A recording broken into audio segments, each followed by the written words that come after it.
Hello friends, ये NCERT biology first revision का 4th part है। इससे पहले हम इसके 3 पार्ट अपलोड कर चुके हैं।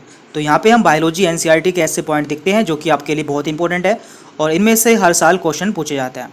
तो स्टार्ट करते हैं। पहला point, heterocyst. Some of you bacteria have specialised cell called heterocyst by which they can fix atmospheric nitrogen. यानी कि कुछ यू बैक्टीरिया में स्पेशल सेल पाई जाती हैं जिन्हें कि हेट्रोसिस्ट कहा जाता है और ये सेल एटमॉस्फेरिक नाइट्रोजन को फिक्स करती हैं। तो आप देख सकते हैं ये डायग्राम है जो कि आपके एनसीईआरटी में दिया है। ये डायग्राम है नोस्टॉक का और इसमें एक हेट्रोसिस्ट की लोकेशन दिखाई हुई है। तो आपको ये डायग्राम भी याद रखना है और इसका एग्जाम्पल है नोस्टॉक एंड एनाबिना। आपको ऑप्शन मिलेंगे कि इनमें से किस में हेट्रोसिस्ट पाई जाती है, तो आपको आंसर होगा नोस्टॉक एंड एनाबिना। इसके बाद नेक्स्ट पॉइंट है bioluminescence, the property of a living organism to emit light. यानी कि ये एक लिविंग ऑर्गेनिज्म की प्रॉपर्टी है जिसके द्वारा वो लाइट एमिट करता है या फिर लाइट उत्पन्न करता है। तो इस प्रॉपर्टी को बायोलुमिनेसेंस कहते हैं एंड ये प्रॉपर्टी टीनोफोरा फाइलम में पाई जाती है जिसके एग्जाम्पल है प्लूरोब्रांकिया एंड टीनोप्लेना। तो आपको ये दोनों एग्जाम्पल याद रखने हैं। इसके बाद है radula. In Mollusca mouth contain a file like respiring organ for feeding called radula. Mollusca में एक फाइल लाइक रेस्पिंग ऑर्गन जो कि इनके फूड को चबाता है पाया जाता है, उसे रेडुला कहा जाता है। दैन इसके बाद है parthenocarpic fruit. Fruit is formed without fertilisation of the ovary. यानी कि ऐसे फ्रूट जो कि ओवरी के बिना फर्टिलाइजेशन के बनते हैं उन्हें पार्थिनोकार्पिक फ्रूट कहते हैं।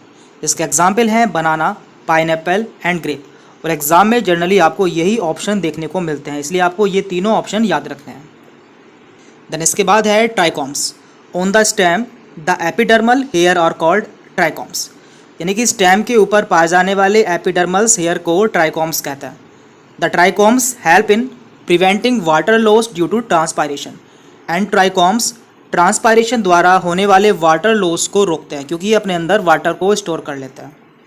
इसके बाद है bulliform cells. In grasses certain adaxial epidermal cells along the veins modify themselves into large empty colorless cells called bulliform sales.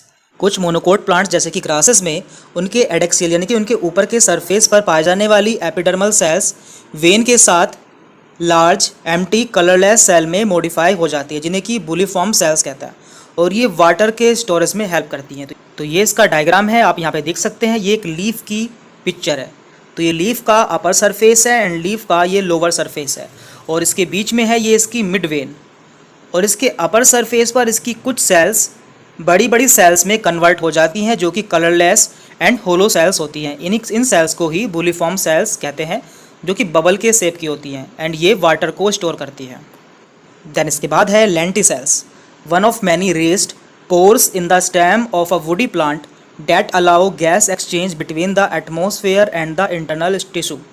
यानी कि बहुत से वुडी प्लांट जो कि काफ़ी मोटे प्लांट्स होते हैं उनमें उनके बाहरी सरफेस पर कुछ पोर्स निकल आते हैं जो कि एटमॉस्फेयर और उनके इंटरनल टिश्यू के बीच में गैस का एक्सचेंज करते हैं, उन्हें लेंटिसेल्स कहते हैं।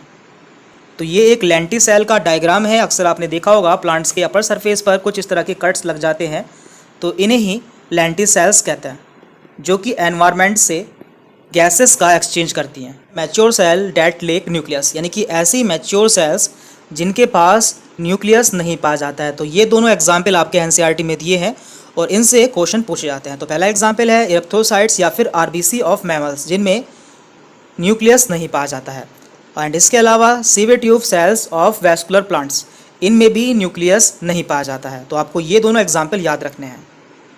देन इसके बाद है hydroponics, technique of growing plant in a nutrient solution is known as hydroponics.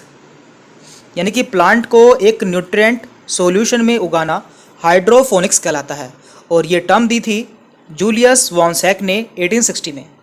इसमें कि सॉइल फ्री कल्चर मीडियम का यूज़ किया जाता है। तो ये एक डायग्राम है हाइड्रोफोनिक्स का जो कि आपके एनसीईआरटी में दिया है। इसमें सॉइल फ्री यानी कि इसमें मिट्टी का यूज़ नहीं किया जाता है। इसमें काफ़ी सारे उपकरण की सहायता से सारे न्यूट्रिएंट्स प्लांट की रूट तक पहुंचाए जाते हैं जिसके द्वारा प्लांट को उगाया जाता है। तो आपको इस डायग्राम को भी देख लेना है। बोरोन, तो बोरोन रिक्वायर्ड फॉर, यानी कि बोरोन की ज़रूरत किस लिए पड़ती है, तो ये कुछ करैक्टर हैं जो कि आपके एनसीईआरटी में दिए हैं और इनसे भी क्वेश्चन पूछे जाते हैं। तो पहला पॉइंट है uptake and utilisation of calcium. Number 2 membrane functioning. Number 3 pollen germination. Number 4 cell elongation. Number 5 cell differentiation and number 6 carbohydrate translocation. तो आपको ये सभी 6 पॉइंट याद रखने हैं। देन इसके बाद है chlorine, essential for the water splitting reaction in photosynthesis. Photosynthesis के समय वाटर को स्प्लिट यानी कि वाटर को तोड़ने के लिए क्लोरीन की ज़रूरत पड़ती है, जिससे कि ऑक्सीजन इवोल्व होती है। तो यहाँ पे इसकी रिएक्शन दी है 2H2O = 4H + O2 + 4 इलेक्ट्रॉन। तो यहाँ पे देख सकते हैं कि ऑक्सीजन का इवोल्यूशन हुआ है। तो ये रिएक्शन भी आपको याद रखनी है। तो यहाँ पे हमने बायोलॉजी एनसीईआरटी के कुछ इंपॉर्टेंट पॉइंट देखे हैं जिनमें से क्वेश्चन पूछे जाते हैं। आगे भी इस तरह की वीडियोस हम आपके साथ शेयर करते रहेंगे।